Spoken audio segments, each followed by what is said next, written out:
komisa mankolo. Ça c'est notre prière à tous. Wana lolomo na biso bansu. Dire Posa na biso. Posa na biso. que par le feu divin, Na moto ya bule. l'Esprit de Dieu, Na molimo na Nzambe. se passe en nous la vie divine Bomwe na Nzambe. Lolenge na bonzambe ya Yesu Kristo. puisse aussi être manifestée. E monisa mape kati na biso. Visible. Cela diffère. E monisa mapolele. Pas autre chose. Wana ezo kesenisa L'extérieur, na bato. mais l'intérieur. Kasi na libanda te me na Des kati enfants d'hommes, na bana bato. des enfants si des enfants d'hommes deviennent des enfants de Dieu, Bana bato. Soki bakomi bana na Nzambe. Esengeli lolenge na bonzambe emonisama. nous voulons dans cette réunion vraiment faire attention Tolingi na bokutane oyo tokeba aussi nos pensées makanisi na biso pe soient ordonnées ekoma na alima dans le cadre de la parole de Dieu, ezala alima na lolenge ya liloba na Nzambe que nous pourrons tous suivre, et certainement comme ça que tous nous recevrons de riches bénédictions. Et on doit simplement attirer l'attention. malamu tozala bokebi C'était du temps de Job, ndenge ezalaki na ntango na Yobo temps où toujours le peuple de Dieu se rassemble, où des esika bana na Nzambe baza kosangana esi tozala na bokebi kaka là, wana pe ça peut être l'habitude ekozala pe momesano présent. Alors que les fils de Dieu se rassemblaient, ntango bana na Nzambe bazosangana il y avait un grand étonnement, n'est-ce pas? Que aussi le malin était là. Et le Seigneur lui demandait, mais d'où viens-tu? mongwele mpe azalaki wana Et il na lolenge te disait, kolo moko atuni oti wapi nati kotambola mokili mobimba et il le fait encore aujourd'hui. Il parcourt la terre. asalaka yango mpe lelo lisusu Attention, azotambola lelo mokili mobimba que nos pensées makanisi na biso nde ezala soient sous le contrôle de l'Esprit de Dieu. ekambama na se ya molimo santo Je dois vous dire, est-ce que je dois vous dire quelque chose, pas quelque chose de nouveau? ngai nakoyebisa bino likambo ya sika Utilise des écritures pour nous paralyser. monguna asalelaka makomi mpo ta paralize biso abolongolesa Pour biso relever ceux qui sont paralysés. Vous voulez que je vous montre un exemple de la parole de napesi Dieu? bino ndakisa na liloba na nkolo Si par exemple, nous voulons expérimenter l'action de Dieu, soki ndakisa tolingi kobika mosala na Nzambe prétendons que on devient,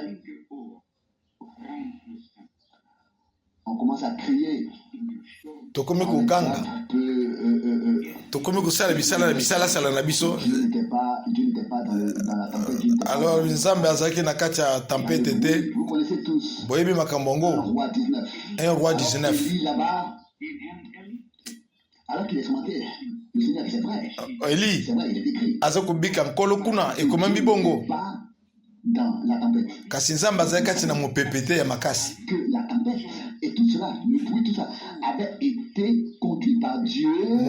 makelele Préparer nyonso des to plans wana de Dieu ezali Nzambe à ce qui allait azokamba suivre yango à la fin, à ce qui allait po venir après la te tempête et le moto bruit. na mwana na moto na Nzambe azala na bokebi Vous voyez, je ne dis que l'adversaire, l'ennemi peut venir avec des écritures. mungu nakokuya na makomi Il ne te souffle pas quelque chose dans ton oreille droite et maintenant toujours dans l'oreille gauche. akoyebiso yoka na oreille gauche na yo Le peuple de Dieu est paralysé. omoni liboto na Nzambe eza paralysé ebulunganisi ebulungisanami Les ailes ne se lèvent pas, on ne quitte pas le sol.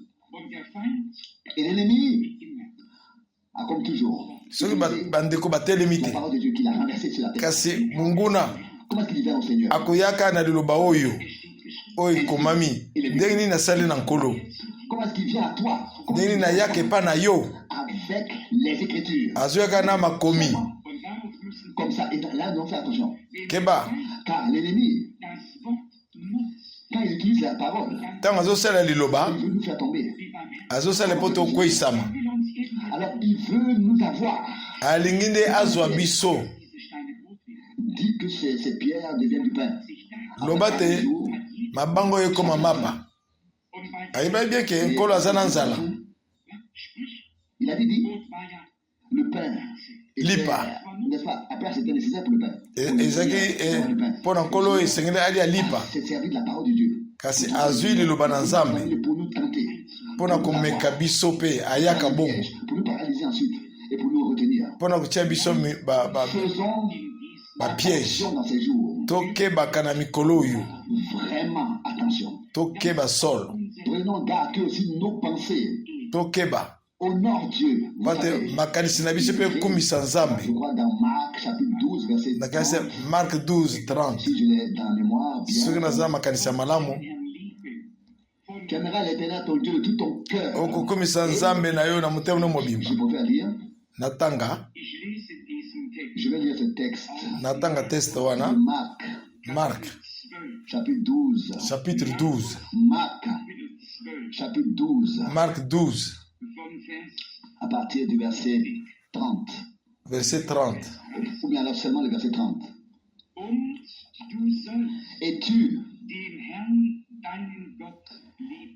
aimeras le Seigneur ton Dieu okolinga nkolo de tout ton cœur, nzambe na yo na motema no mobimba de toute ton âme, na elimu na yo mobimba de toute ta pensée na makanisi na yo et de toute ta force. mpe na makasi na yo Cela peut nous arriver wana ekokoyela biso que de tout notre cœur nous aimons Dieu na motema na biso tolingi nzambe et aussi de toutes nos forces. mpe na makasi na biso Nos forces et que nous manquons de l'aimer aussi de kasi toute tokozanga kolinga ye na makanisi na biso manso notre pensée doit toujours être dans le cadre et ordonné dans makanisi na biso esengeli ezala na cadre ya liloba na nzambe mpe ezala ordonne na liloba na Le nzambe Seigneur réussira au Seigneur de nous accorder ce dont nous avons besoin.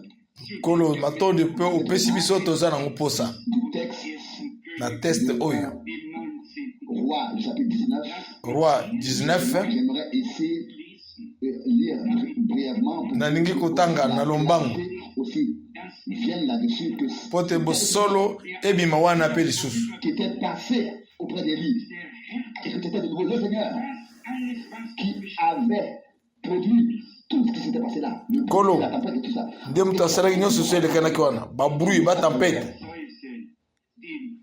Pour ensuite lui accorder le point culminant de cette expérience. mpe apesi ye mama na likambo na libiki yango Ici, dans 1 Roi 19, na 1 roi 19 il dit va et tiens-toi devant l'Éternel sur la montagne. kende telema liboso na nkolo na ngomba na yawe na ngomba Ça près de lui.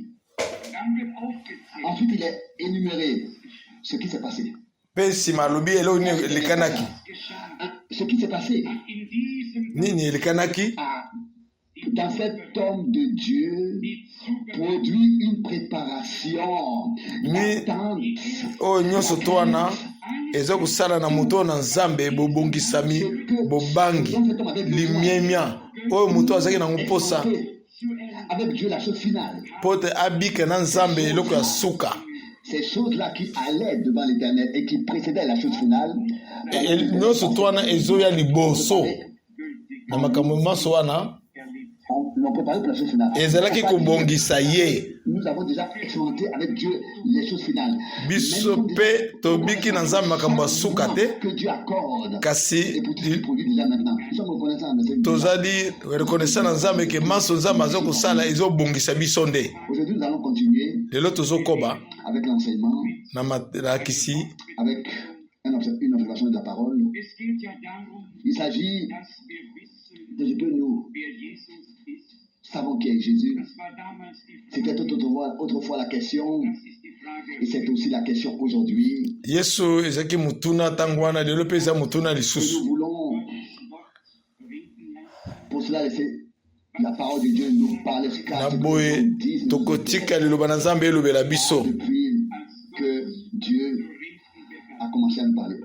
kuta nzambe abandi kolobela biso ye kaka moto azoloba Où compris que Dieu parle avec nous. Kona sangongo to sosolete. Zamba azo lobana biso. N'ont plus rien à nous dire. To sosolete ba makambo ko lobele biso eloko Au te. moment où la parole de Dieu, par l'Esprit de Dieu, nous a été révélée, nous a éclairci, nous pouvons renoncer à toutes les interprétations humaines. Vraiment. Soki mulimu santo lobele biso, lobana Nzambe lobele biso. Toko kuboya mandimbo la bato nyonso. Parole. Et nous ne sommes pas une interprétation, nous sommes un produit de la parole. Biso tozali mbuma na liloba, tozali bandimbo la maloba te. Parole devenue chair. Liloba oyo sali nzoto. Aussi. Avec ce signifie que cela est avec nous. Nde bongo liloba pe eza na biso elongo. Et ces jours-là doivent l'apporter. Ces jours-là doivent le manifester. Mokolongo biso boyo tomemi yango mokolongo ifo emonisama etalisa biso na bokonzi na Nzambe eloko toza. Et cela dépendra de nous tous. Comment est-ce que nous prenons part Wana à tout ce qui se passe. esengeli biso banso ekozala etali biso. Je lis d'abord dans le psaume 104 Totanga na psaume 104 comme introduction de notre sujet. lokola sur la mokonzo gloire ya du Seigneur. nkotela mokonzo na biso. Le psaume 104 Psaume 104 à partir du verset 1 jusqu'au verset 4. molongo na yambo ti ya mine Louez l'Éternel. akumisama Yawe Loue l'Éternel, mon âme. Ô kumisama Éternel, Yawe elibu na ngai comme tu es grand, lokolo oza tu es munene vêtu de majesté et de splendeur. yo olatisami na lukumu. Toi qui t'enveloppe de lumière, Yo ozingami na d'une robe. pole lokola Toi robe les cieux comme un toit de tente qui place les poutres de son palais oyo dans azotia les eaux. mosisa Fait des nuages son char azosala mapata char na ye sur les ailes, oyo ezokoya likolo ya mipepe qui désigne les vents comme ses messagers oyo et le feu azokotalisa comme ses serviteurs. mipepe lokola basali na ye. Jusqu'ici, cette parole. Awa Nous allons liloba oyo aujourd'hui de la gloire du Seigneur. ezali kotalisa nkembo na nkolo. Et nous allons vous montrer des saintes écritures. totalisi bino na makomi En fait, ce qui s'est passé et pourquoi est-ce que cela devait arriver, c'est-à-dire parce que Dieu comme homme, dans son plan, kotalisa bino wana ndenge nini esengeli kana Nzambe lokola mutu na kati na mokili. que nous aussi, nous soyons transfigurés Bongo biso pe yango wana pe esengeli biso pe tobongwana pe dans sa face. tozala ye elongi tokutana na ye elongi na elongi. De Jean chapitre 17, ici nous lisons Jean chapitre 17 totangi 1. molongo na yambo. Ainsi parlait Jésus, Boye nkolo azaki levant koloba les yeux au ciel, il priait. ntango atongoli miso likolo azosambela. Père, Tata. l'heure est venue. Ngonge ye Glorifie ton Fils, kumisa mwana na yo afin que le Fils te glorifie. pote mwana pe Selon que tu lui as akumisa donné yo pouvoir sur toute chair, oyo opesi nguya likolo ya nzoto afin nyonso qu'il accorde la vie éternelle pote à apesa tous ceux bomoi na seko que tu lui as na bao donné. banso yo opesaki bango opesaki ye. Or, en ceci consiste la vie éternelle. Zuka nde boye nde bomoi na seko etali Le seul bayeba yo Nzambe ya solo celui que tu as envoyé, moko wana oyo otindi Jésus-Christ. Yesu Kristo. Je t'ai glorifié ici sur la terre nakumisi wana mokili et j'ai achevé l'œuvre que tu m'as mpe donnée nasisi mosala oyo opesi ngai accomplir. mosala oyo opesi ngai mpe nakokisi yango. Maintenant, Père, glorifie-moi Sasa hivi auprès de tata toi-même kembelisa ngai de la pembeni na yo gloire na nkembo oyo que j'ai possédé auprès de toi nkembo oyo ngai nazalaki nango avant que le monde soit. pembeni na yo liboso ete mokili esalama. Amen. Il n'y a pas de vrais croyants Bandimi ya solo baza te qui voudraient éviter ne serait-ce qu'un seul verset. Ils sont fixés dans l'enseignement, bango dans leur enseignement, soki balingi koteya bakozoka verse moko dans leur rang, qui ne satisfait pas soki leur- nyonso to eyokana na makanisi na bango te ale bakolobela yango te batiki yango Dans le concept de Dieu, na lolenge na bonzambe. chaque parole a sa place. Liloba nyonso to eza na esika na yango. Du Nouveau Testament. Chaque verset Nyonso s'ajuste. Tout à sa place. nyonso esengeli ekotana na mosusu. Placé dans la parole de Dieu. Alors nous la comprendrons. Boy soki tomitiki te liloba nzambe esala na biso mosala na ndenge ya kontesta na yango boy tokososola yango mpe te. Dans sa splendeur, dans sa lumière, dans sa majesté. Na nkembo na ye na lukumu na ye Il a été dans sa gloire depuis l'éternité. azalaki na nkembo na yo uta seko na seko. Sauveur dit ici, glorifie-moi de la Kasi awa kolo na biso azoloba ete auprès de toi avant que kembelisa ngai na nkembo oyo ngai nazalaki nango que le monde liboso ete mokili esalama. Amen. a été.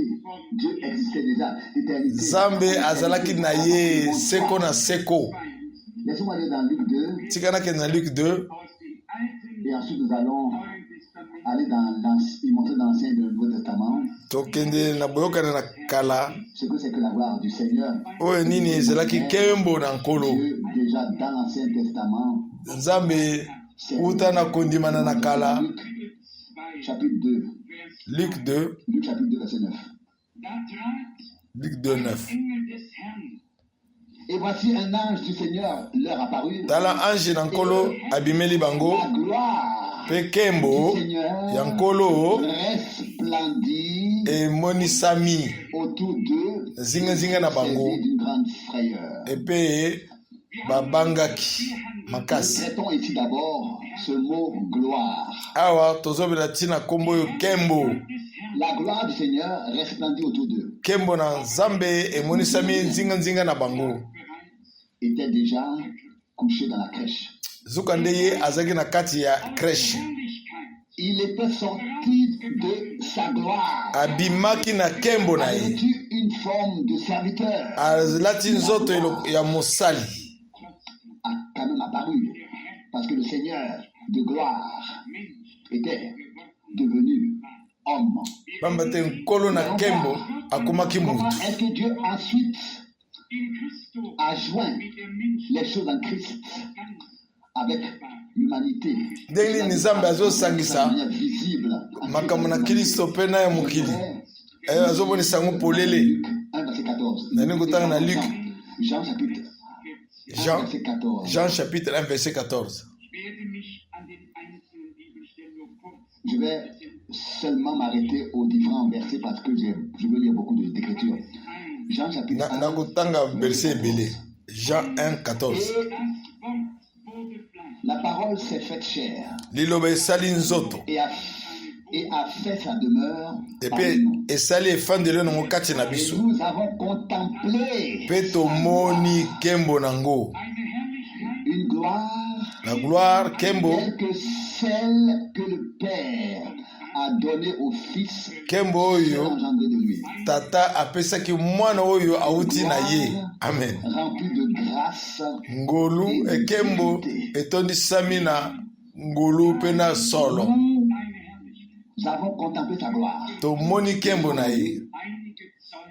Nous appelons aujourd'hui plusieurs témoins Tozosengela lelo banzeneneke ebele de l'Ancien et du Nouveau ya kondima na kala mpe na kondima na sika qui marchaient avec Dieu, oyo baza kotambola na Nzambe, ont entendu la voix de Dieu, oyo bayokaki mongongo na Nzambe, ont vu sa gloire oyo bamoni nkembo na ye, et qui nous ont légué, transmis un témoignage véritable. oyo bapesi biso litatoli ya solo. Pas dépendant de ce que les hommes disent, Biso toza oyo etali ya bato te, bato baza koloba. ce que Dieu dit. Biso tota oyo Nzambe azoloba nde eza na Cela a motuya été confirmé wana etatolamaki dans notre génération. na eleko na biso oyo. Nous allons aussi venir à en parler. tokolobela ngo pe lisusu avec la gloire du Seigneur, avec la nuée surnaturelle, avec la na lumière. kembo na nkolo Beaucoup. na lipata oyo ya mokili oyo te De fondement. Vous n'avez pas la base de l'Ancien et le Nouveau Testament. tozali na kondima na kala na kondima na sika na moboko na biso Ce qui était précieux, nakokolongolo eza motuya te et ils n'ont rien su. bayebi mpe yango mpe te Que Dieu informe son peuple, enseigne son peuple, et qu'il accorde la clarté par la vérité, et que nzambe azotalisa libotena mpe azopesa bango bofungwami ce qui s'est passé mpe dans nos jours, dans azolakisa bango oyo ezolekana na mikolo na biso oyo le montre. Nous avons une base biblique pour toza na moboko na biblia tenir sur un sol biblique, tozo fondement, na mabele ya biblia la parole de Dieu. ya moboko moko ya liloba na nzambe De 2 Pierre, na 2 Pierre le premier chapitre, chapitre na yango chapitre 1. Ici, l'homme de Dieu écrit moto na nzambe akomi qui était sur la montagne de transfiguration, il écrit les choses suivantes. azalaki na ngomba na mbongwana akomi makambo oyo À partir du verset 16 jusqu'au verset 18.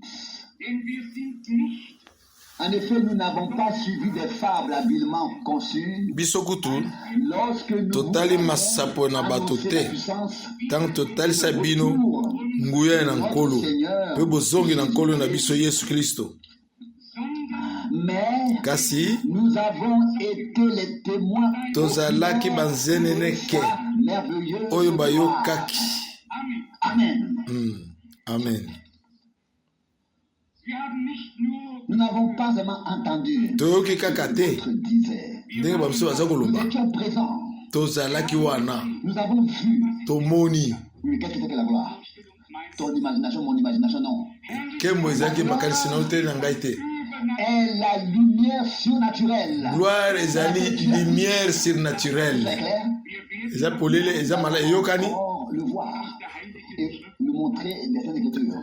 totalisa na makomi Si un Étienne dit dans Acte 7, j'ai vu le ciel ouvert et la gloire de Dieu. Alors il n'a pas etienne acte 7 alobi namoni nkembo Il a véritablement vu quelque chose. amoni solo amoni Enfin, qu'il a décrit, qu'il a mentionné. Et mpe akomi yango nous avons été témoins petelo mpe alobi tozalaki banzeneneke oculaires de sa merveilleuse gloire. na koyoka nkembo na ye Où- oyo tomonaki D'où vient l'origine de ce témoignage ici de 2 Pierre 1,16. wapi Matthieu, litatolo euti wapi oyo ya petelo oyo eza verset 5 sur verset 7. matthieu 17 Matthieu 17, verset 5. matthieu 17 verset 5 Comme il parlait encore, tout à coup, une nuée lumineuse. ntango aza koloba na pwasa pole moko ya monene lumineuse. ezingi ye Et une voix sortit mongongo ebimi de la kuna nuée.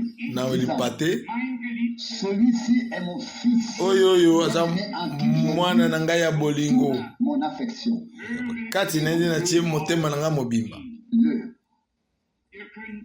Vous pourrez continuer à lire bokokoba kotanga que ceux qui étaient présents sont tombés sur leur face. oyo bazalaki Pierre, Jean wana bakweyaki na makolo étaient présents, petelo yohane na jake et Élie. na yakobo bakweyaki wana bamonaki eli na moshi nkembo na nzambe ezali likanisi Mais elle est te une réalité divine. ezali bosolo ya bule Comme un nuage naturel est visible, est naturel. lokola niwage lipata ya solo boye emonisami polele Et beaucoup ont vu cette nuée surnaturelle, cette gloire, ebele bamoni lipata wana la lumière, nkembo na nzambe wana tant que cela leur était accordé de la voir, ntango oyo bapeseli bango bamona comme colonne de feu, likonzi na moto comme nuée, comme colonne de nuée, d'autres comme gloire, comme lumière. lokola nkembo lokola lumière bamosusu bamoni lokola nkembo bamosusu bamoni yango lokola pole Apparaître comme il veut, ce qui est important. nzambe akoki komonisa bandenge ye alingi Il ne demande à aucun homme avant de le faire. C'est cela. akosenga kaka na moto te mpo te nasala boye te ye asalaka ndenge ye moko alingi Se réjouiront des révélations de Dieu. oyo ya nzambe bakosepelaka. Ils recevront, nous lisons de l'Ancien Testament, totangi na boyoka na kala Ézéchiel, na Ézéchiel le premier chapitre. chapitre ya mo Ézéchiel, chapitre 1, Ézéchiel chapitre 1 verset 26, molongo tuku mibale na motoba 28. Cette fois-ci, ce sont de longs versets. eza baverse ya milai. Ézéchiel, chapitre 1, verset 26, jusqu'au verset 28. Or, au-dessus du firmament qui était au-dessus de leur tête, on voyait comme une na kumonaka oyo ezeki likolo na mitu na bango de saphir. bamonaki lokola libanga oyo babengi ya safire, Quelque chose comme un trône. Et sur ce trône, eloko on moko lokola voyait ngwende, elikolo na ngwende wana mwana à un homme moto au sommet. akokani lokola mwana na mutu na songe nango. Restons d'abord ici un moment. totikala nanu wana Ézéchiel regardait Ezekiel azali dans kutala la gloire na kembo et il vit le trône, amoni il vit celui qui était assis sur le kiti na trône. ngwende moto oyo afandi likolo na yango. Ici, nous faisons cette remarque. So tosali likebi oyo Il ne vit pas plusieurs personnes sur le trône, mais un seul assis sur le trône. amoni ebele na bato te likolo ya kiti na ngwende. Et qui dit, Albi moko le ciel est mon trône abi et ke la terre lola ezali mon marchepied. kiti na ngai na ngwende, Quelle mabele maison ezali serait-ce que vous me oyo ya makolo na ngai. Bongo ndako nini bino bokotongela ngai? l'endroit de mon repos, la demeure de mon repos. Il y en a un ici assis, un seul, une seule personne, pas deux, trois. Moto moko moto afandaki kuna mibale te, Je ne crois pas que c'était des imaginations. amonaki ezaki mabanzo te. Je crois que les prophètes de Dieu Profete na nzambe étaient des vrais, ont été bazalaki bato ya solo ya nzambe, c'est vrai. La véracité de Dieu. bazalaki oyo bokasi na nzambe, bazalaki na Ils libiki ont écrit bakomi des vérités qu'ils ont expérimentées. bakomi bosolo oyo babikaki. Nous ayons un certain témoignage esengeli biso mpe tozala mpe na litatoli. que nous puissions être fondés bibliquement. Je continue à lire. nazokoma na kotanga 27. Et je vis quelque chose comme la lueur, namoni eloko moko lokola lilingi, comme l'apparence du feu, lokola komonisama na moto tout autour de la partie du corps qui ressemblait à ses hanches vers le haut et de la partie du corps qui ressemblait à ses hanches vers eteni le bas. ya nzoto na ye ezokokana na likolo, À du feu. ezokokana na moto Et la lumière brillante mpe pole était tout autour de lui. Amen. pole ezalaki nzinga na ye ezokongala. Un feu dévorant. nzambe azali moto oyo Lumière eliaka brillante. ezokongala. Amen. L'entoure ce feu. Nous continuons à lire. tokoba Comme l'arc qui apparaît lokola dans les nuages un jour monama ezomonisama na mapata, était l'apparence ezali de boye la lumière brillante. komonisama na pole oyo ezokongala. Ainsi était l'apparence de la lumière. ezali komonisama L'apparence de na l'apparition de la gloire pole oyo ezotalisa kembo na de nzambe, l'Éternel. ezalaki kembo na yawe. La gloire d'Éternel lui apparut. kembo ebimela ye emoniselami ye. totangi Qu'est-ce que c'est? nini yango, De quoi il s'agit? likambo nini eza awa? Telle était l'apparence Ezekiel de l'apparition de la azotalisa gloire ndenge nini éternelle. komonisama ya kembo na yawe ezalaki komonisama. Je tombais sur ma face. ntango mandi boye nakwei elongi na na se, La voix de celui qui parlait. De nayoki mongongo na oyo azalaki koloba. celui qui parlait. Qui se rappelle de Luc 2 et de ce qu'on a vu là-bas? Il y avait eu des bergers qui étaient sur le champ dans le champ. namoni balike 2 baberger bazalaki na bilanga, Oui, c'était la nuit. ezalaki butu Et subitement, na pwasa, La gloire de Kembo. apparut. Ebimeli bango. Emonisami. Et elle resplendit autour d'eux. Et palanganaki nzinga na bango. La gloire a apparu. Kembo. La lumière brillante. Kembo emonisamaki. Paul eza kongala. Sur ceux qui attendaient la consolation. Na baoyo. Israël. Baza kozela lisungi na Israël asungama. Qui a argumenté? Nana bikaki yango. Dieu savait qu'ils en seraient reconnaissants. Ils vont rien expliquer. Ils vont croire. Baoyo bakondima kaka bakolimbola pete.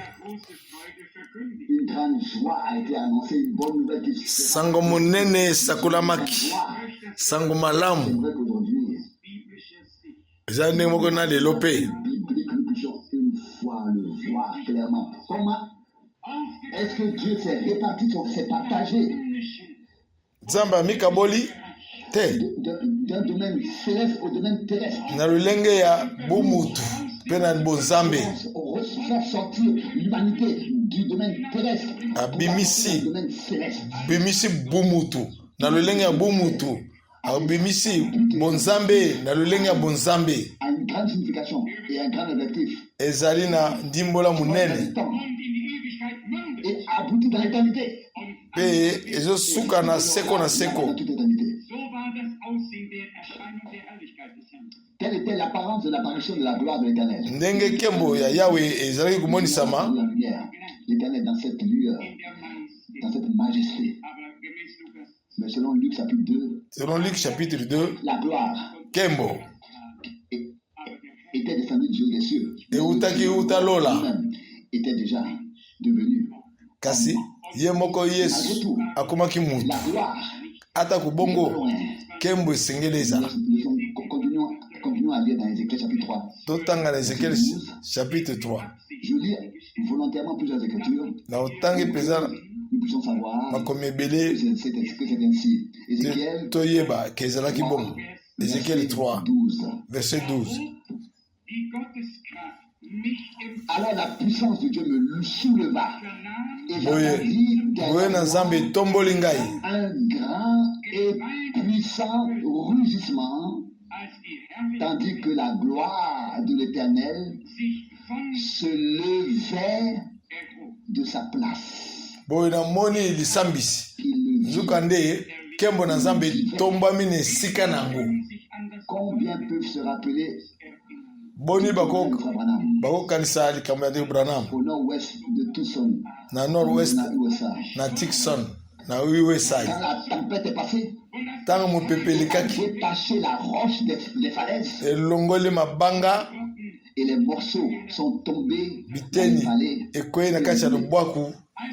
Quand la cime des arbres a été coupée, Tango basinga na banzete katanaki. a été coupée. Bien sûr que Dieu n'était pas encore dans la tempête. Nzambe azali na mopepe wana te Pour que cet homme de Dieu mpona moto wa soit dans Nzambe une disposition de crainte, pour qu'il soit dans la crainte. tiaki ye na lolenge aza na bobangi.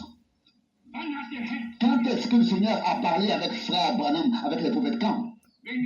Ngambo nini Nzambe asolo na prophète Il les Branham a placés dans une position de crainte devant sa face. atiaki yango na esika Les placer ainsi pour qu'ils soient prêts à ôter leurs souliers et savoir. po te balongola Ils sont sur sapato na makolo na bango bayebe esika tozali eza ya bule Dieu se révèle. wana nde Nzambe azomitalisa. Nous pouvons témoigner que le Seigneur Tokoki kotatola est et reste le même. nkolo atikali ye moko atikali ndenge moko lelo mpe elobi libela na libela. De ce que du Dieu vivant, dans notre génération, nous avons vraiment entendu parler. Nzambe na biso na nguya na eleko na biso toyoki ye mpe koloba. Un vrai prophète de Dieu Mosakoli ya solo ya Nzambe à qui le Seigneur, que le Seigneur a pu utiliser comme bouche. oyo Nzambe asaleli lokola monoko. Ézéchiel 3, maintenant le verset 22. Ézéchiel 3 22. 23. Ézéchiel 3, verset 22 et verset 23. Ézéchiel 3 22 22 La 23. main de l'Éternel se posa sur moi. loboko na nkolo ezalaki likolo na ngai ekiti likolo na ngai Il me donna cet ordre. mpe apesi ngai motindo Lève-toi et va dans la vallée. Là, tambola c'est kende na là lobwaku que kuna je te parlerai. kuna nde nakoloba na yo alleluya C'est là que Kuna. je te parlerai. kuna nde nakoloba na yo Je me levais et natelemaki j'allais dans la vallée. nakendeki na lobwaku Et voici etalani la gloire de l'Éternel nkembo na yawe qui apparut ebimeli ngai et se tenait là tel que je l'avais vu Et près du fleuve. telemi wana ndenge namonaki yango na fleuve kebar Alors je tombais sur ma face. wana nakwei na elongi na ngai na se Bien-aimé, balingami je ne peux rien faire d'autre nakokoloba eloko susu te que de donner l'honneur à Dieu. ete kopesa lukembo na nzambe De ce que, lukumu na nzambe aussi dans notre temps, mpe na ntango na biso oyo mpe il est descendu nkolo akitaki sur terre et il fait témoigner de manière surnaturelle. De na manière lolenge ya surnaturelle, que ya nzambe avec moi-même que ceux qui ne voulaient pas croire ou qui ne pouvaient pas croire, que eux aussi na lolenge eto boye bakoko mpe bakokundima te bandima s'excusent donc après cela. Vous savez, je l'ai apporté avec moi les photos aujourd'hui. namemi bafoto yango lelo J'espère que vous comprenez tous. nayebi ke bozososola banso Cette photo est la même foto wana gloire de l'Éternel, la même lumière, ezali la même pole lumière moko wana dans laquelle Dieu, nkembo moko wana dans tout l'Ancien na boyokani na kala et ensuite dans le Nouveau Testament, mpe na boyokani na sika c'est révélé par exemple à Saul sur le chemin de Damas. azomitalisa na saulo na nzela ya damas J'ai le magazine Le Life avec na moi. magazine de life naza nango Exposé journal avec wana la nuée est esika batalisi ye na lipa te wana ce magazine scientifique que j'ai apporté aussi, où la photo avec la nuée qui a apparu le 28 février na foto na niwe ici oyo ebimaki le 28 février au couvercle, na Québec sur le couvercle. Dieu, dans notre likolo ya génération, couvercle s'est rendu témoignage. nzambe na eloko na biso amipesi litatoli ezalaki mosala na nzambe ezalaki mosala ya nzambe ye moko Pour quel objectif? mpo na nini Pour que nous soyons apportés dans une disposition de crainte. mpo te biso tomemama na lolenge ya bobangi Ensuite, pour que tu sois apporté en disposition de crainte devant ce message, pour ne pas que tu sois en train de l'interpréter. tokoka komemama Ou bien alors, na limiemia mpo te tokoka kolimbola yango te na ndenge na biso te ça, nous ne croyons pas, ça nous acceptons, ça nous acceptons pas. Ne m'en voulez pas. Si je le dis ainsi, soki nalobi boye les hommes qui ont une telle disposition, en train de trier ceux qui croient et ne peuvent pas croire, Dieu ne peut pas encore parler avec eux. Dieu a besoin de- oyo nzambe akoloba mpe na lisusu na bango te comme bato bakokondima oyo te avec les prophètes eux-mêmes. oyo nzambe asali na mosakoli na ye te Ils sont tombés sur leur face. bao nyonso to bamonaki ke présence na nzambe ezalaki bakweyaki na elongi na bango Que plusieurs frères étaient là-bas bandeko ebele bazalaki wana et qu'il avait donné la prophétie sur la côte de l'ouest des États-Unis. mpe apesaki prophétie na kote oyo ya états-unis Tombez sur vos faces. Sur votre face. bokweye na bilongi na bino Il avait à peine prononcé cette phrase. nsima na koloba maloba wana Déjà la gloire de l'Éternel, la présence de Dieu était là. bozali na nzambe ezalaki wana Mais bien aimé, nous devons comprendre balingamisaki tososola que nous sommes très avancés. Nous sommes plus au commencement de la fin des temps. Nous sommes à la fin de la topusani pembeni na suka vie.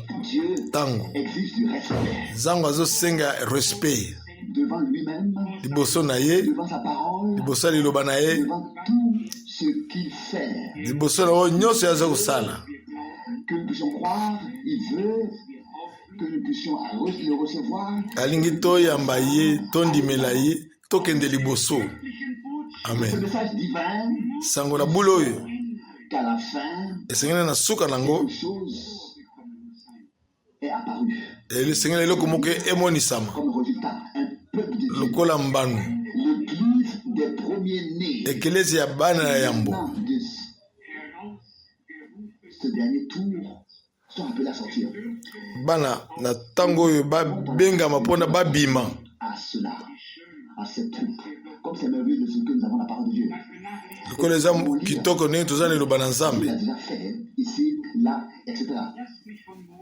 Laissez-moi lire de Moïse, tika ngai natanga moïse l'un des plus grands prophètes. moko ya basakoli monene La prophétie qu'un prophète comme moi oyo yesu apesaki lisakoli mosakoli lokola ngai dans Exode, na exode chapitre 23. exode 23 Pardon, Exode chapitre 33. exode 33 La gloire de Dieu. kembo na nzambe Chapitre 33. exode 33 Ici, c'est le verset 18. molongo ya zomi na mwambe On aura peut-être plusieurs écritures. tokomona makomi ebele Exode chapitre 33, exode 33 à partir du verset 18. 18 Et lorsque Moïse dit, laisse-moi contempler ta gloire, ntango bosa alobi na tika ngai namona kembo na yo yawe alobi na ye je ferai passer devant tes yeux toute ma beauté, nakolakisa kitoko na ngai proclamerai nakotatola haute voix devant toi mongongo le makasi nom de l'Éternel, liboso na yo kombo na yawe à savoir nakoyeba que je fais preuve de grâce, à qui je fais grâce, nasala ngolu na oyo nalingi nasala ngolu miséricorde nakotalisa mawa à celui dont j'ai pitié. nakotalisa mawa na ngai na oyo ngai nazala mpe na mawa na ye Il continua. mpe akoba Je ne peux pas voir mon visage. okoki komona elongi na ngai te Un homme qui me voit pamba te moto oyo akomona ngai akotika na bomoi te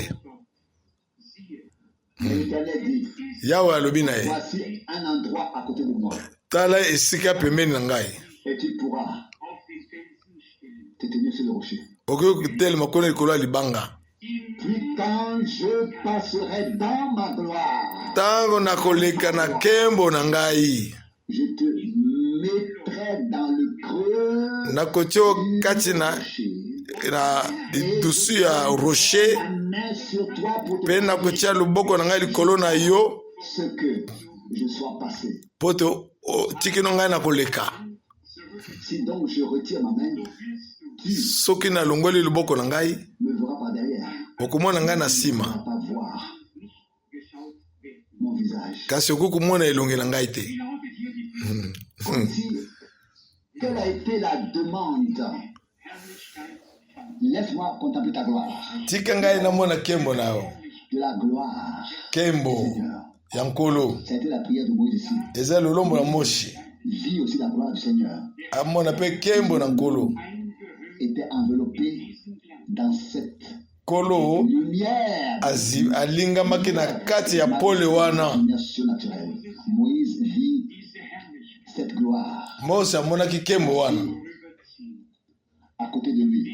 pembeni na ye Bien-aimés frères et sœurs, bien-aimés amis, bandi mibali mpe basi balingami ce qui baninga vient de Dieu oyo to oyo to epa nzambe est réalité telle que nous est aussi une réalité. ezali solo Cette expérience devrait nous encourager et nous fortifier dans la foi. mabiko oyo esengeli epesa biso Dieu pifo est expérimenté. elendisi biso na kondima De quelle manière c'est vrai nous ne pouvons pas entrer dans le rôle d'un Moïse? Son devoir était un autre. posa mose ezalaki ya biso mpe lisusu Son devoir était un autre. posa na ezalaki ya biso Non plus dans le mandat de Frère Branham. Il était un autre. na manda ya ndeko branham azalaki mpe mosusu Mais nous pouvons, il était une autre personne, mais nous pouvons de tout cela puiser de la bénédiction, de ce que Dieu a fait. Nous pouvons en puiser de la bénédiction. kasi na maso wana tozwa lipamboli Quand nous lisons bien na oyo dans ce que nzambe asali de manière surnaturelle, tondima yango c'est amen alors le cœur exact et nous. motema ya solo ezosanzola Si des choses terrestres aussi dans la prédication ntango etali makambo oyo ya mokili d'évangélistes aux États-Unis, na baévangéliste na états-unis n'est-ce pas, comprennent bien et savent comment faire du business bango bazozwa sango malamu lokola basalaka baaffaire de l'appel que Dieu a adressé à un homme. kasi ntango ekoma ete mbela ya moto nzambe abyangi Un homme qui pouvait lui dire quand, où et à quelle date, quel jour. moto akoki koloba wapi Alors qu'il avait ngonga nini ce que le Seigneur lui avait dit. nkolo alobelaka ye Vous connaissez bien l'expression, c'était sombre dans la pièce subitement.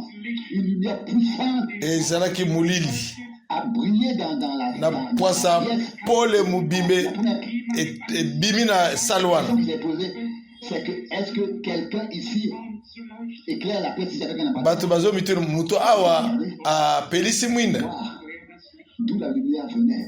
wapi pole eza kowuta Et elle a brillé dans la pièce.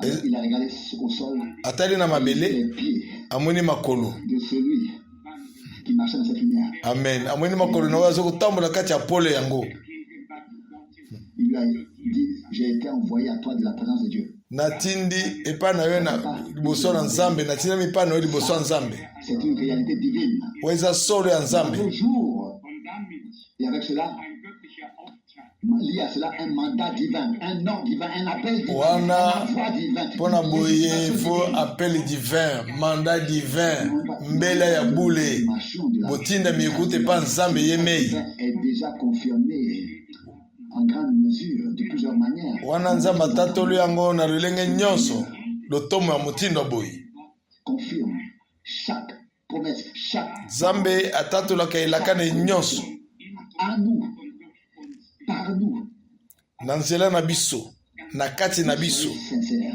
me tozala sembo Est-ce que c'est pas justement l'action surnaturelle de Dieu wana ezali mosala ya bule ya nzambe te qui nous a attirés, oyo abyangi biso qui nous a parlé, oyo elobeli biso qui nous a rendu curieux d'entendre, de prêter l'oreille. oyo esali ete totalaka toyoka na matoi na biso tolanda Mais un homme envoyé de Dieu kasi moto nzambe atindi avec un message divin na sango ya de bule la part de Dieu. Pour quelle raison? kuta epai na nzambe Pour disposer un peu plus bien disposé. mpo na ntina nini mpo te tobelema Il a sortir pour na nous, Seigneur. kobima mpo akamba biso epai na Quelle nkolo différence entre ceux qui bokeseni servent Dieu. na boyo bazosalela nzambe na oyo bazosalela ye te Elle est écrite dans Malachie 3. malachi 3 On ekomami a dit très clairement, le verset 1, se réfère à Jean-Baptiste. Il préparera le chemin devant le Seigneur. Il ira devant sa face pour lui préparer le chemin. azali wana liboso na nkolo mpo na kobongisela bana na nzambe nzela Plus bas, il est écrit, et comme ceux qui craignent Dieu se parlèrent l'un à l'autre. kuna balobi lokola baoyo bazokobanga nzambe bazokoloba na bango mpe buku na basouvenir efungwami L'Éternel et respecte son nom. Ensuite, il est écrit, nkolo esekozala mieme na nkombo na ye de nouveau la différence entre le juste et le méchant, entre na celui qui kotalisa sert Dieu et celui qui solo ne sert pas.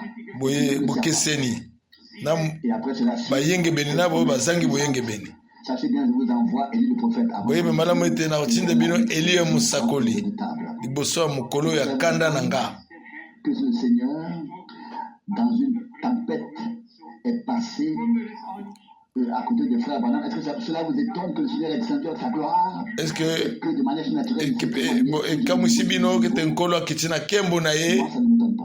na ndeko Branham ngai ezokamwisa ngai te En moi, na ngai il y a une crainte bobangi qui me saisit et qui m'a saisi. ozosima ngai bobangi ezosima Qui ngai m'ont impressionné. eloko moko ezokamwisa ngai Alors que j'écoutais son vivant frère Branham et que je zuka nde suivais son service. naza koyoka ntango ndeko Branham aza na bomoi naza koyoka matei na ye Et l'envoi direct qu'Élie avec son appel, na avec son mandat, botindami m'a toujours plus impressionné. wana eimpressionaka ngai botindami na ye Les gens aveugles retrouvent la vue, c'était puissant. mpo te bato bazwa bomoi ezaki na motuya Vous savez, boyebi Dieu ne fait pas seulement des signes, des prodiges, des miracles pour les avoir fait. nzambe asalaka bikamwiseli kaka te na Le Seigneur bikolo accorde un signe pour après faire retentir la voix. atalisaka Pour que tous ceux qui bilembo ont vu le signe mpo te bato bomoni bilembo bayoka pe mongongo na ye pour qu'il puisse dans la disposition correcte écouter la voix. bongo bayoka malamu mongongo na ye. Par sa parole, Moïse a demandé, permets-moi de contempler ta gloire. Moshe asengi tika ete ngai namona nkembo na yo.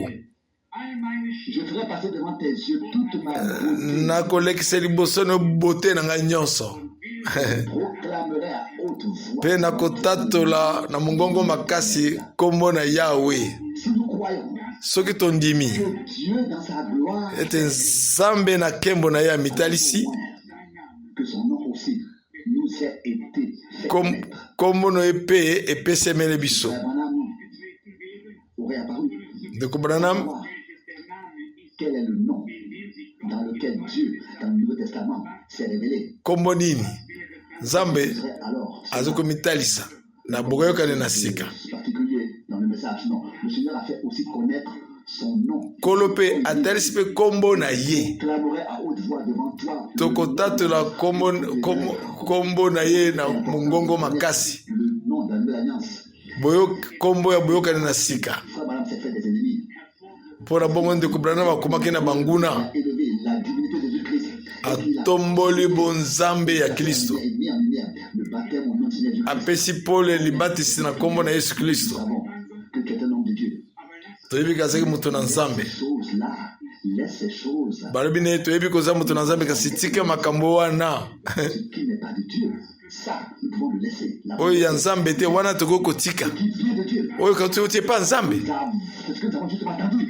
Oyo toyoki tokoki kotika ngo te. Je souhaiterais vraiment que les différents noms dans toutes les traductions, on ait laissé écrit dans la Bible les noms hébreux, les noms particulièrement les nalingaki ke bakombo nyonso tobatika ngo na kihébreu. qui lit la Bible grecque, c'est écrit Iskorios ou alors Phéos, et il y a des noms dans leur Bible que Dieu n'a jamais prononcés. Ça aurait été bien Bakombo s'il était écrit par exemple Adonai dans les différents elingi ezala noms. kitoko soki bakomaki Adonai na bandimbola nyonso to Vous avez laissé les noms originels de Dieu. bango batikaki bakombo ya solo ya nzambe original Yahvé, oyo Yave aussi dans le Nouveau Testament, na kondima na sika la forme grecque, Jésus. Jésus na forme grecque Mais en hébreu, c'est Yahshua. kasi na kiyebelo eza Yashua. Trois premières lettres.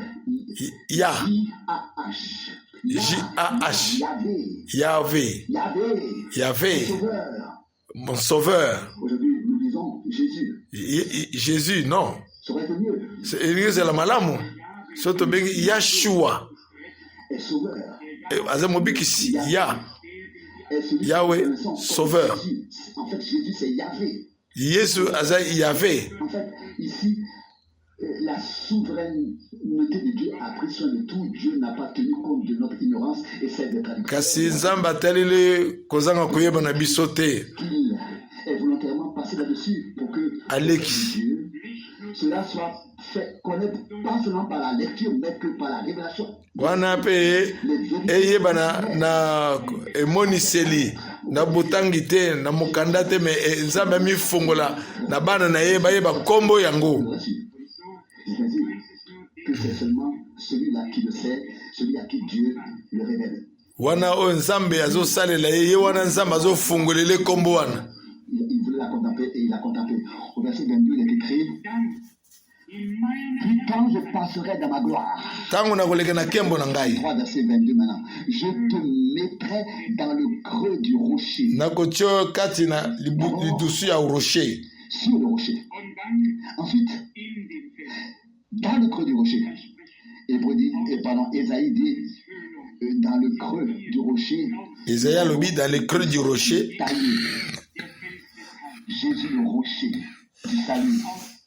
Nous sommes de lui, nous sommes sortis de lui.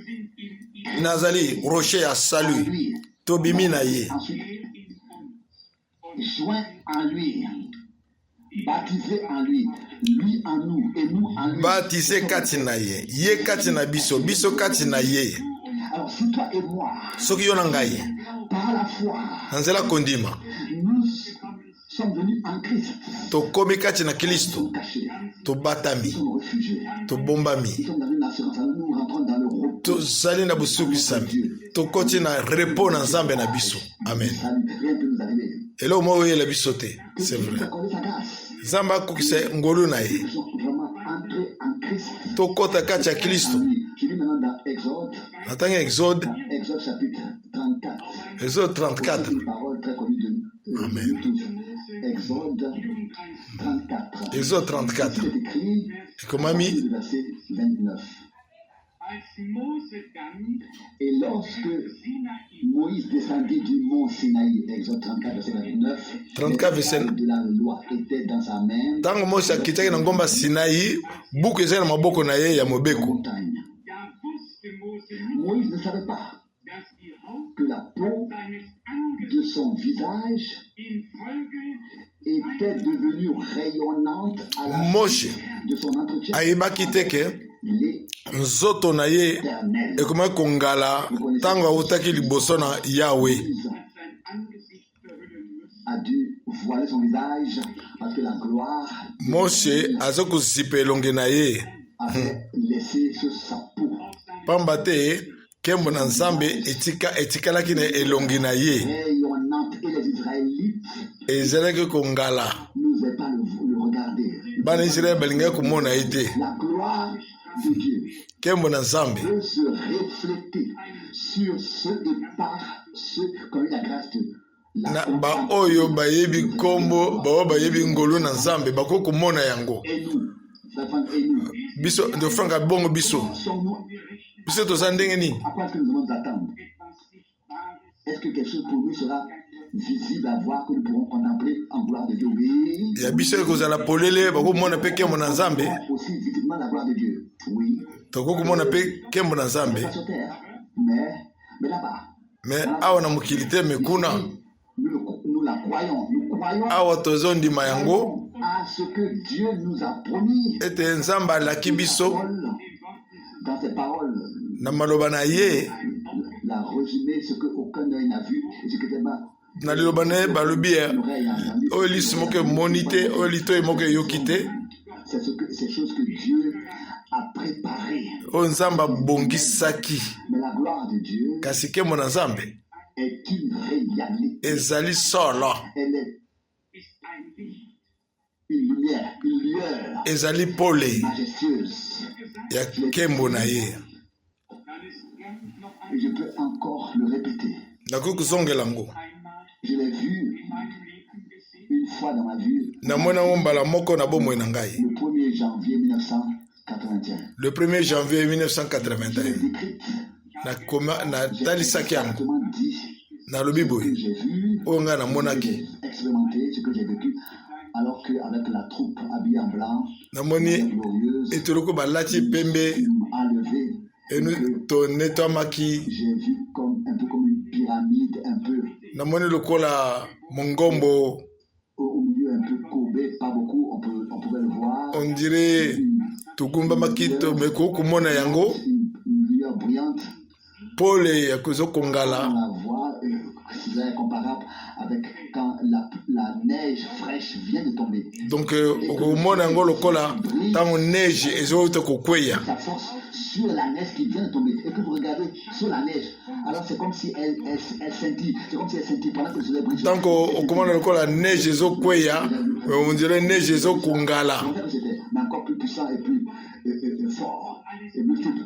Mais si vrai, comme si ça vivait en soi. Il y avait la vie dans cette lumière. Pole eza kati na lumière wana. Mais la lumière, cette lueur pénétrait le tout. Elle restait pas là au-dessus, sur le sommet, mais elle pénétrait la pyramide. Etikale kaka na ngombe kuna te, mais ezokota kati na mongombo yango. J'ai vu la gloire. Namoni nkembo na nkolo, namoni nkembo na Yawe. Cela m'a fait du bien. Alléluia. Wana esalinga kitoko.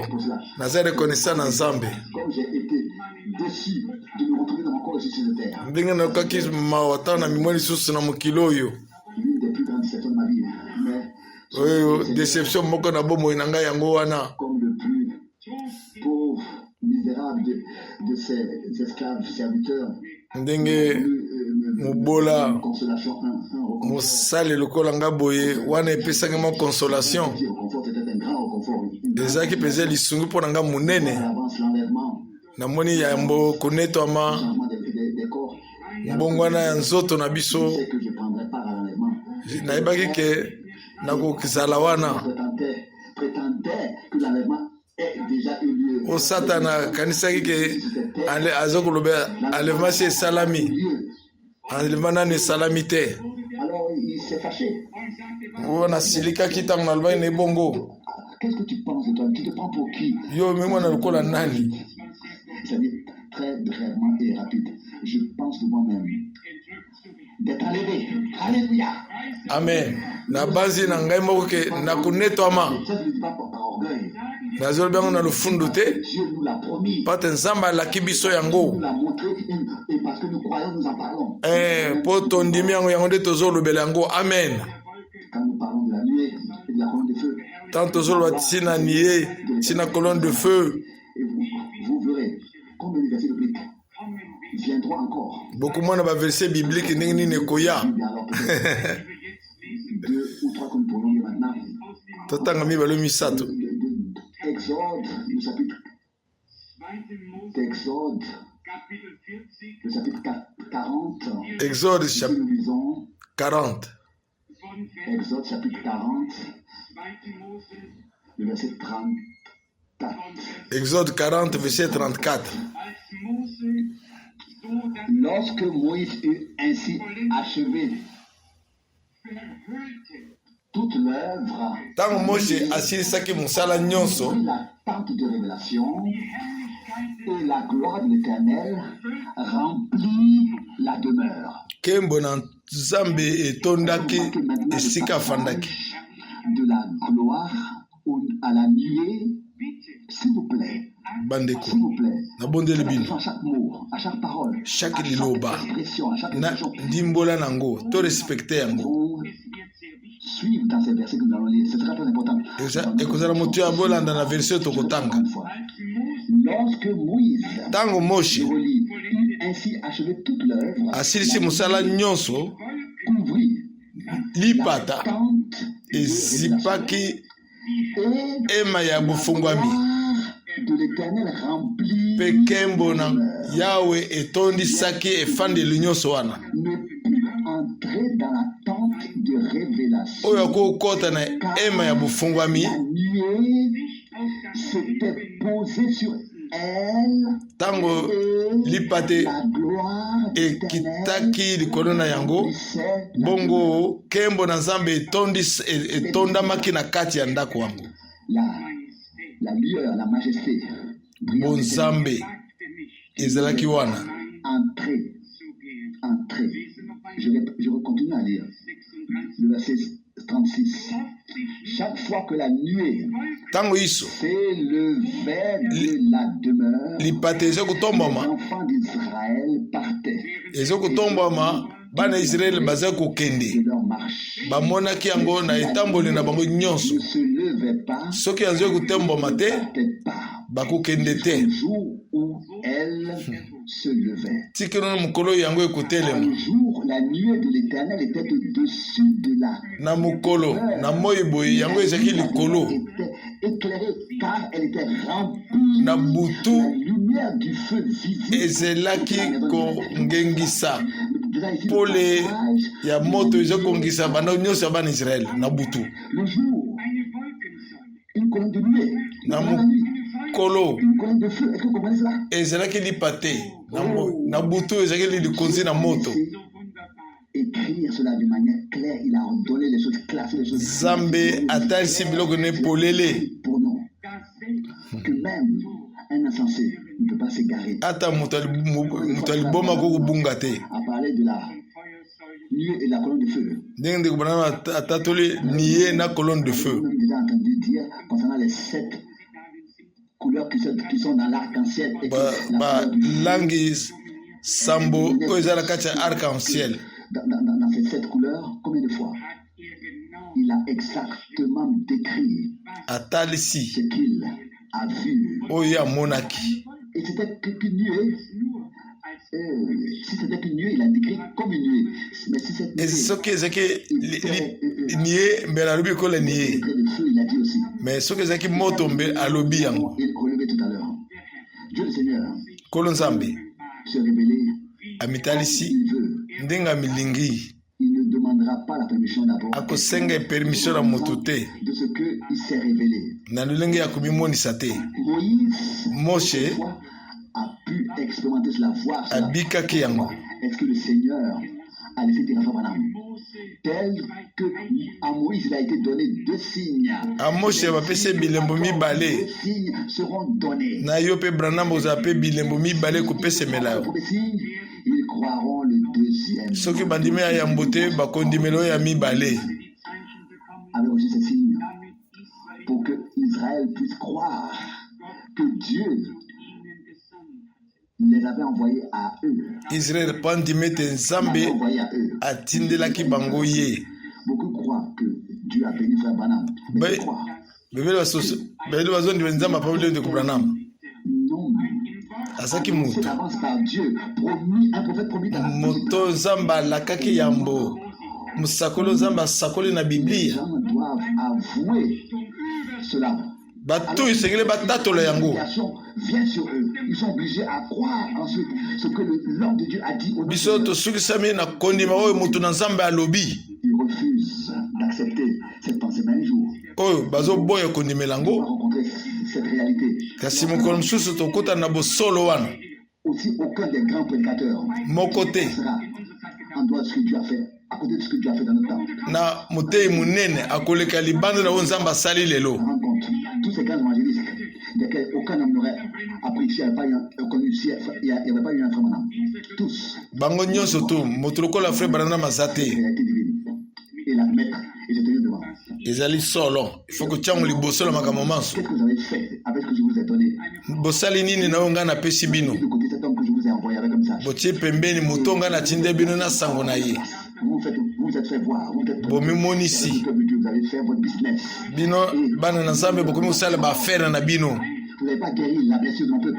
Boningi kobikisa pota ya libota na ngai te. On va parler du jugement dernier, Toloba ntina lisambisi na suka. de rétribution, dans lequel le Seigneur rendra témoignage pour son esclave serviteur. Nkolo akopesa litatoli na ye mpo na basali na ye. Verset 38 encore dans Exode 40. Exode 40. Car le jour, la nuée de l'Éternel était au-dessus de la demeure. Pamba te na mokolo La demeure était lipa te car elle ezalaki était likolo la lumière du feu visible na butu toute la maison d'Israël. mpo le De la lumière du feu moto visible nango toute la maison ezalaki kongengisa ndako mobimba ya nkolo.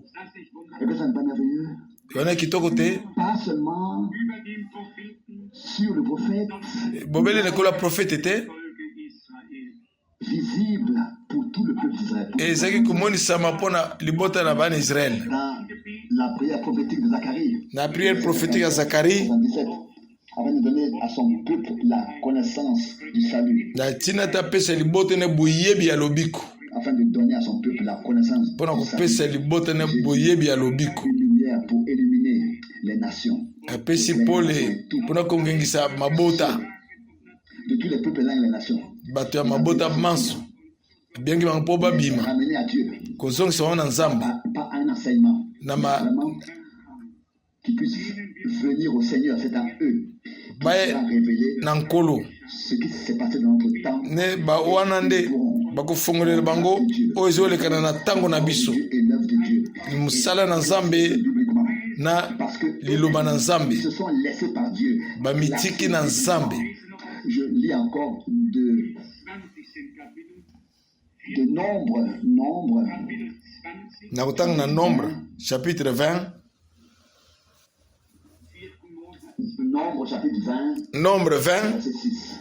verset Ici, il est écrit la chose suivante. Nombre chapitre 20, verset 6. Nombre 20 verset 6. Chapitre 20 verset 6. Moïse et Aaron se retirèrent de l'assemblée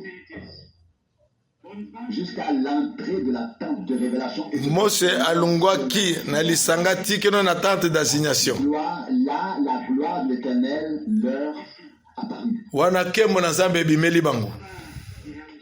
Qu'est-ce que c'était que la gloire de l'Éternel? Nini nango kembo na Nzambe? Cette nuée surnaturelle Et qui c'est que accompagnait le peuple d'Israël et qui était vu par toute la maison d'Israël. Et on savait. Ils savaient tous que le Seigneur était présent. bayebaki banso te nkolo azalaki wana mpo te pole yango ezalaki wana. Tous ont respecté ce qu'il disait. On dit respecter. Banso bazwaki na limiemia na oyo Mose azalaki koloba. Était désobéissant et devait le payer. Encore dans Exode chapitre 33, un verset puissant dans Exode 33. Chapitre 33, verset 9. Exode 33, verset 9. Exode chapitre 33. Chapitre 33, verset 9. Exode 33, verset 9. Dès que Moïse fut entré dans la tente, la colonne de nuée descendit. Tango Mose akotaki na tante wana na ndako wana, À l'entrée, kembo na Nzambe likonzi na moto ekitaki.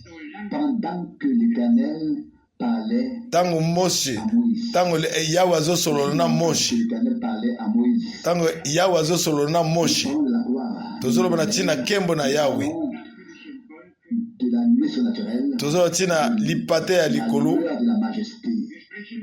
na bonzi, De ce que le Seigneur de gloire, tozoloba ntina oyo ya nkolo na kembo sa gloire, azosala mpo na kembo na ye.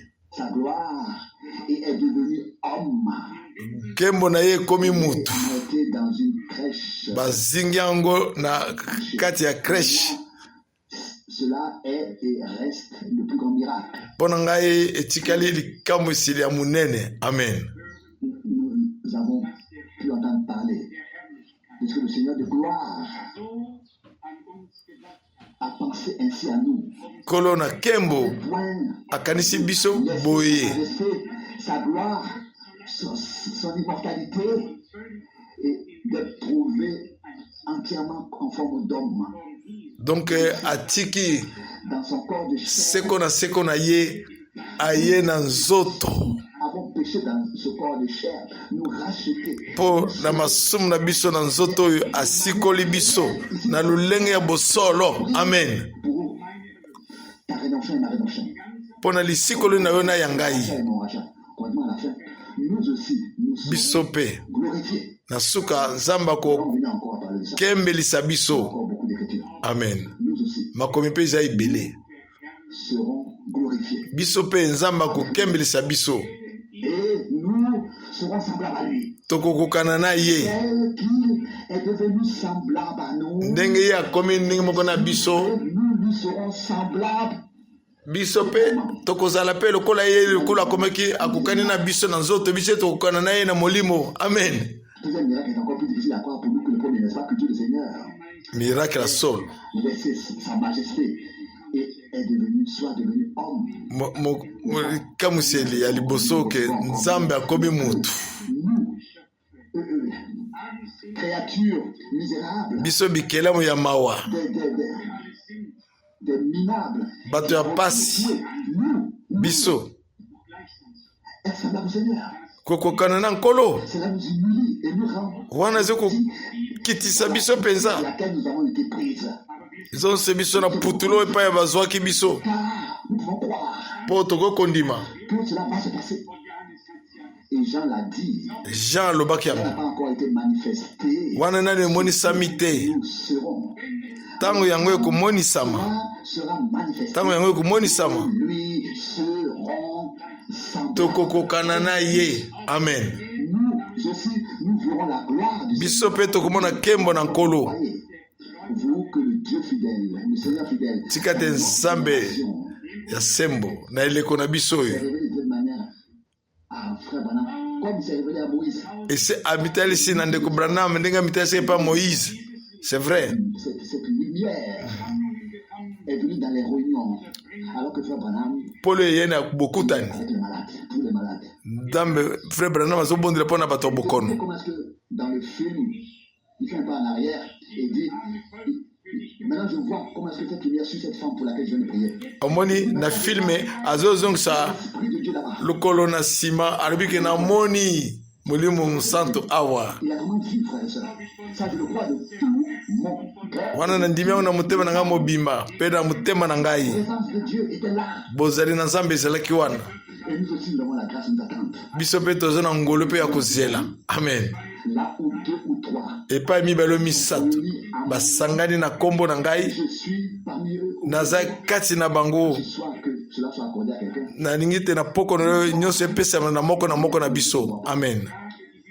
Mais la question que nous devons nous poser est la suivante. Il y a eu des hommes qui ont vu et d'autres ont cru leur témoignage. Qui ont vu des mages qui ont vu l'étoile monter, mais je crois qu'ils ont vu que l'étoile de Jacob est montée tel que ça a été prédit dans tel zaman. Bamosusu bamonaki ndenge elobamaki na Ancien Testament ete bamonaki pole molimo santo ezokita wana na ndimi ke kokisamaki bamonaki babikaki yango ndawe bamoni yango na misu na mokande ne alobelaki yango oyo tomoni oyo toyokaki liloba na bomoi tosimbi yango yango nde tozosakolela bino oyo Nzambe asali tozosakola yango po te bino mpe bokokondimela yango. Amen. Amen. Totelema tosanzola ye. Oh, je voudrais voir celui qui mourut pour moi. Nalingi komona oyo akufa mpo na ngai kokumisa ye kosanzola libele na libela mosala na ye mosala. Nalingi kotambola na nzela oyo batie baolo engengisami nsima na bitumba kembo mpo na libela. Nalingi komona oyo akufa mpo na ngai kokumisa ye mpe kosanzola ye mpo na libele na libela. Yemba na banzela ya wolo oyo engengisami nsima na bitumba kembo esengo. Combien croient que la gloire de Dieu nous attend déjà? Alléluia. Boni bazonzela ete kembo na nkolo ezozela biso. Alléluia. Je crois. Tozala kuna na nkolo. Oui, tozala na ye. Ne levez pas les épaules. Je regarde quelqu'un lever les épaules. Ça n'a pas le droit d'être. Namoni muni azoningisa mapeka. Ozana ningisa kozala kuna te. Que personne ne fasse cela. Moto moko tasala bongo. Nikoningisa mapeka te. Loba yiyo. Alléluia. Parce que ton dimi, toza kondima yango. Koningisa mapeka kozala te ndima yango.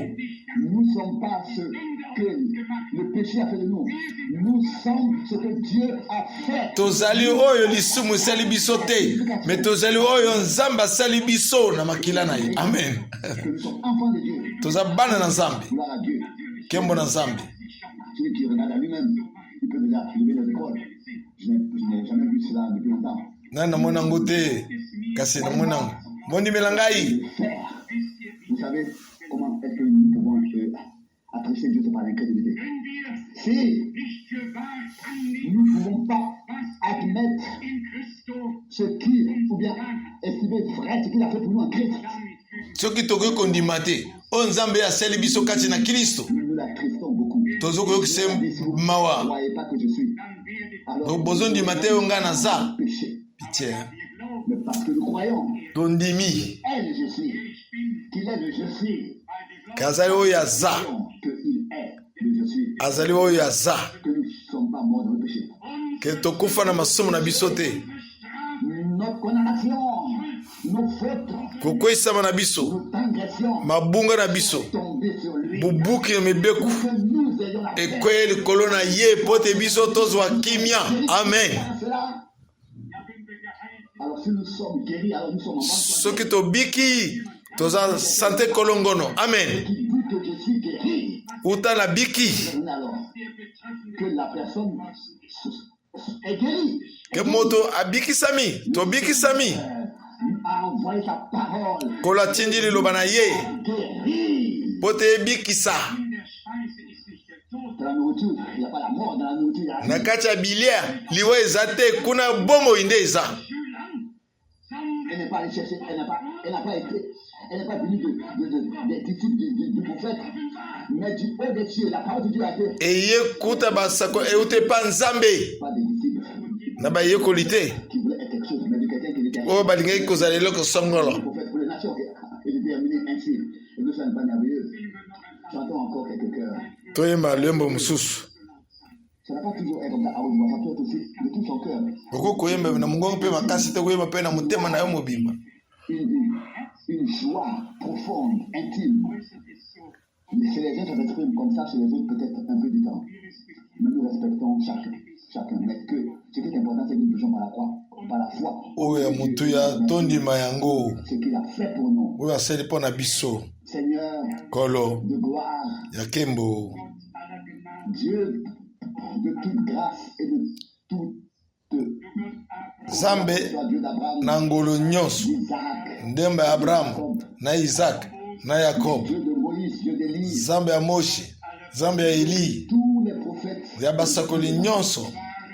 toi, Yo le vrai Dieu. Zambe ya solo. Nous disons louange dans cette heure de ce que tu t'es tourné vers nous Masanzoli et tu as parlé avec na ngongo oyo te obaluki pa na biso, olobi na biso, yo mifongoli pa na biso. Tozongisilo matondi, reste le même. tikala mobele yo moko. Et Lelo pe libele na libela. toi, ô Seigneur, Yo nkolo, tu étais celui qui, avec sa gloire, ozalaki avait apparu à Moïse dans le buisson. ozali na kembo na ye ebimilaki Moshe na buisson ardent. Gloire, tu étais celui que Ézéchiel voyait, Ozalaki oyo Ezekiel azalaki komona, celui qui parlait avec tous les prophètes, oyo azosolo na basakoli nyonso, s'est révélé à eux. omifongoli pa na bango. Tu par eux, tu es celui qui t'est dépouillé de sa gloire pour devenir homme. Oyo aboyaki kembo na ye, Dire, oyo azalaki na kembo na aye mutu, pour pouvoir nous sauver po te abikisa biso, et nous racheter. asikola biso. Et louons ton Saint-Nom. Tozongisi matondi, Et nous savons tokomisi kombono ya bule, que nous te verrons toyebi ete komona yo. Amen. dans ta gloire. Na kembo na yo.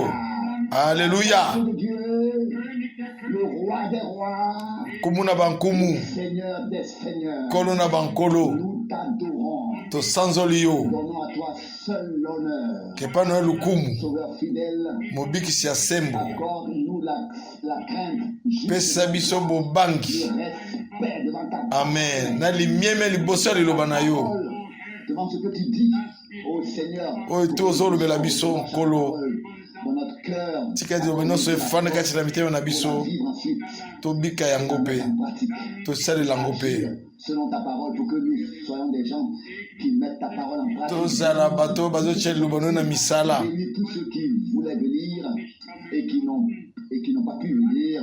Tu sais Pambola bo balingi baya kasi bayete. dans quel désir ils sont dans leur cœur. Posa bazala na mitema.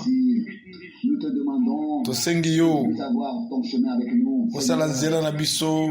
Je voudrais aujourd'hui, Nalingi lelo. devant ton peuple, Liboso ya libota na mon cœur te remercier nazongisi matondi. pour le privilège Mpona lutomo que tu m'as accordé oyo opesi ngai depuis le commencement uta ebandeli de voir ton action surnaturelle. mpona komona mosala na yo oyo ya likolo ya bule. Seigneur, O nkolo que tu puisses nous bénir tous. opambola biso banso, Nous accorder ta grâce pour que nous puissions, opesi biso ngolu na yo fondement de notre cœur, garder ta parole et po te biso tobatela eloba na yo na mitema na biso tondima yango, la confirme, otatola yango réalise. mpe okokisa yango.